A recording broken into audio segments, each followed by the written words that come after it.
are some of your, you mentioned there's the day-to-day being a human thing, but there's Mm. also the practice, right? What are some of your practices?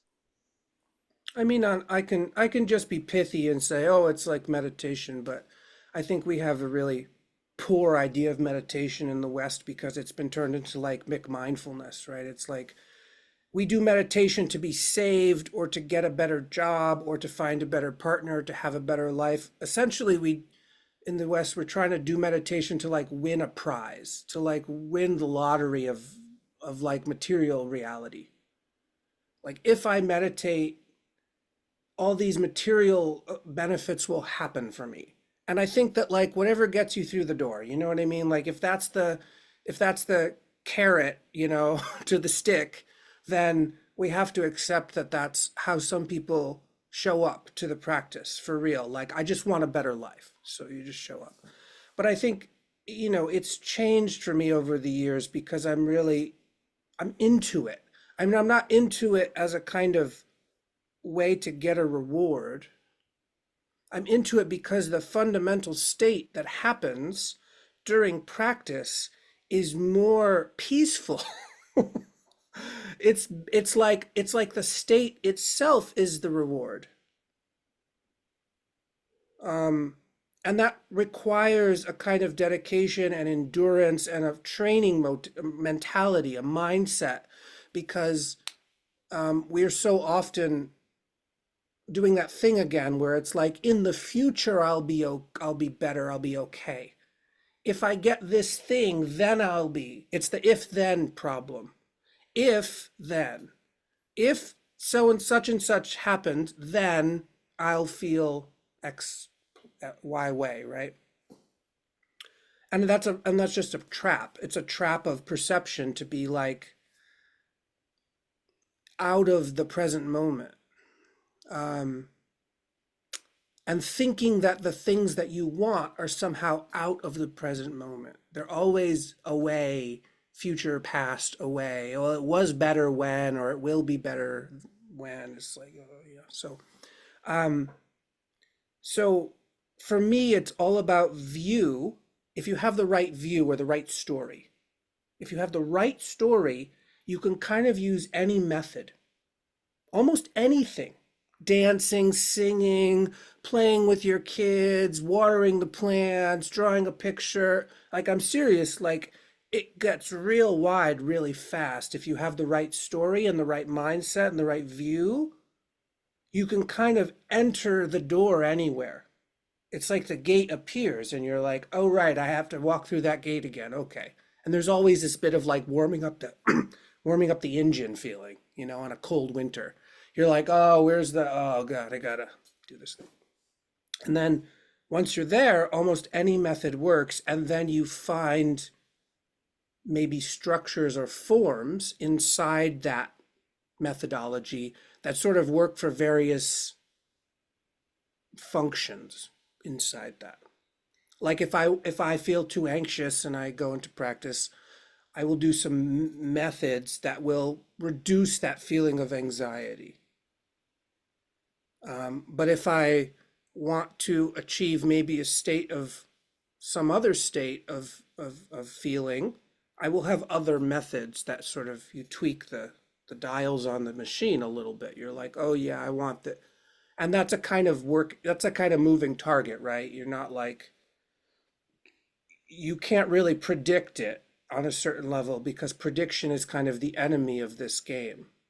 The more that you try to predict what you want and what's going to happen, the worse everything starts to feel.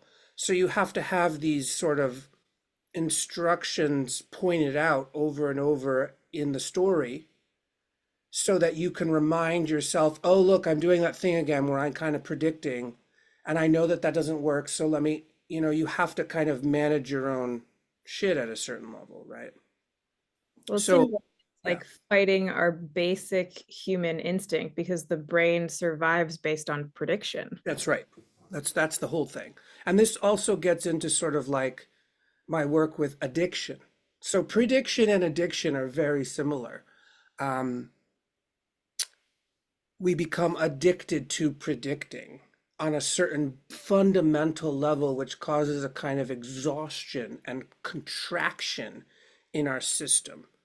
Because creativity is sort of the opposite of prediction. You're actually always confused when you're creating anything.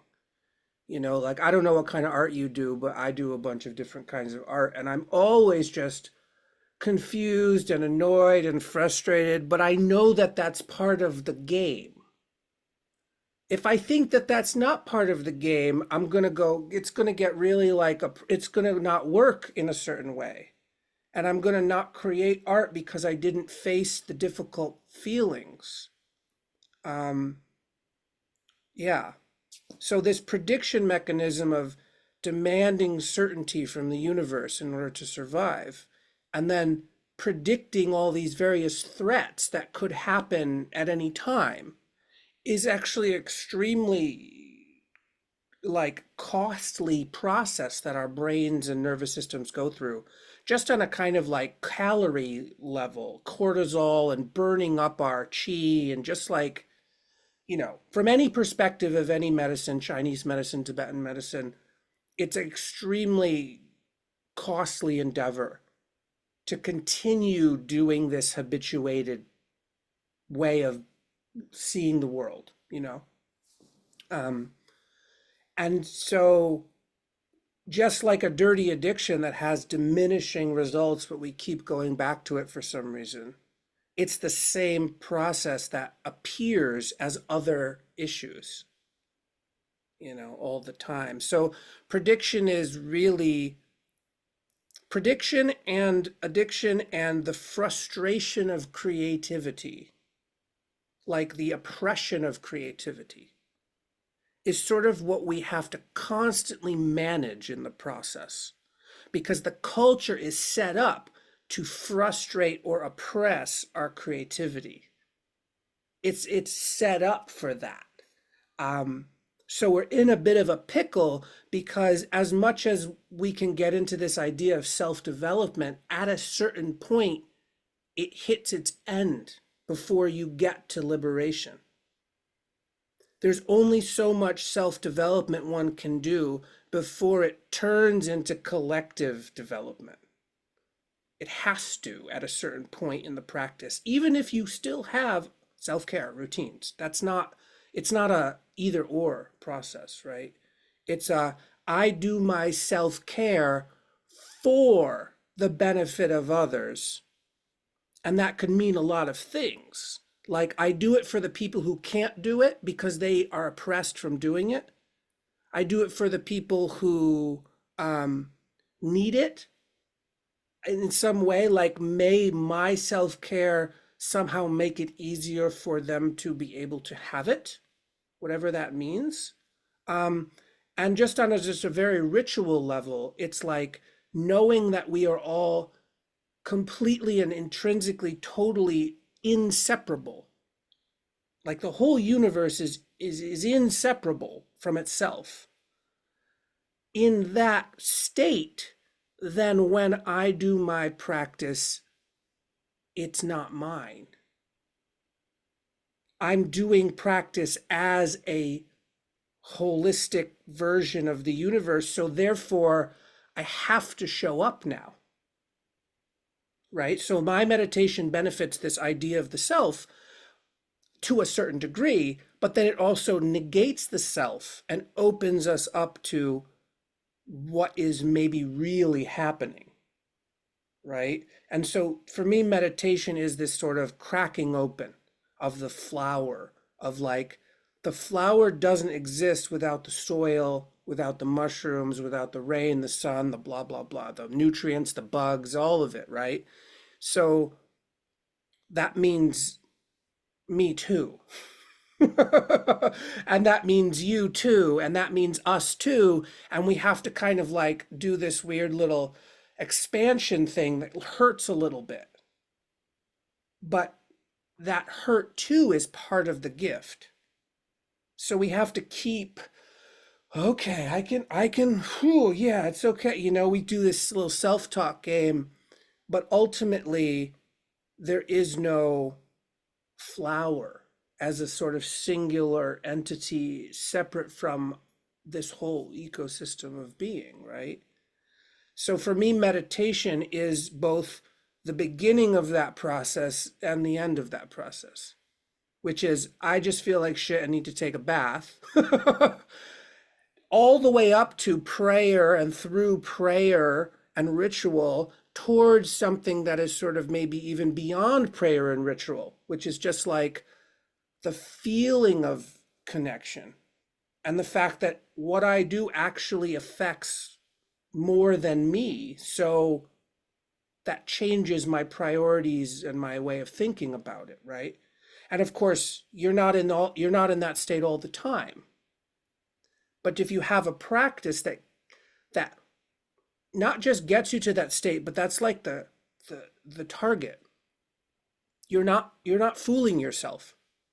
You're not saying, "Oh, meditation maybe gets me there." You're saying, "No, no, no. Meditation is the way there. And if I stop short of that, I'm not going to lie to myself about the fact that I was still trying to go there. I just couldn't make it all the way today." You see? So it's about having this kind of rigor in the system to tell you, to have the correct story and the talking to yourself that lets you go, "Yeah, I think you're taking the easy way out, kid." You develop this voice that's like, it's a nice story you're telling yourself, but I think we all know what's real here. You know, and that kind of thing, I would say that's meditation. But it's such a vast landscape. It's not just like sit still and breathe. It contains that, but it's not just that at all, you know?